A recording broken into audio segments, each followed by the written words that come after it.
আমাদের নিশ্চিত জয় ছিল।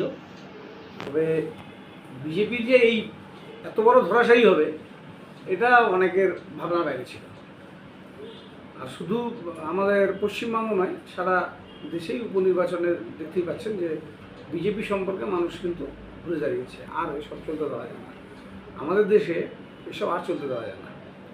এবং যে রাস্তায় বিজেপি আগাচ্ছে তাতে আগামী দিনে অন্যান্য রাষ্ট্রগুলোতে যা হচ্ছে, যা দেখা যাচ্ছে, তাতে আমরাও আর একটা গৃহযুদ্ধের সম্মুখীন না হই। আমাদের যে সর্বধর্মের সমন্বয়, আমাদের যে সহাবস্থান, সেই সংস্কৃতিকে, সেই কৃষ্টিকে, সেই ঐতিহ্যকে একদম ভুলুণ্ঠিত করেছে বিজেপি। এভাবে একটা রাষ্ট্র চলতে পারে না। তাই মানুষ এটার জবাব দিচ্ছে।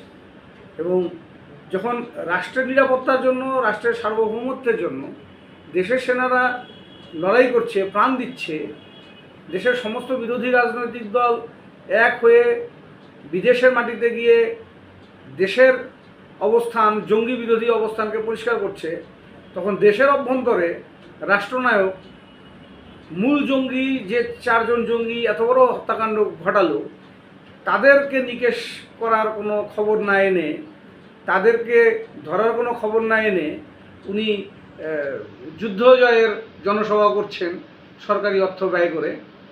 এটা মানুষ আর নিতে পারছে না, আমাকে নরেন্দ্র মোদীকে মানুষ আর নিতে পারছে না। তাহলে কি মনে হচ্ছে যে 26-এর আগে এটা কি একটা শুভ সূচনা তৃণমূলের জন্য? 26 তো রাস্তা পথ তো প্রশস্তই আছে, বিজেপি তো আর পশ্চিমবাংলায় কোনো দাঁত গলাতে পারবে না। এবং আমাদের উত্তরের যে জেলাগুলো, এখানে বিজেপির আর কিছু থাকবে না।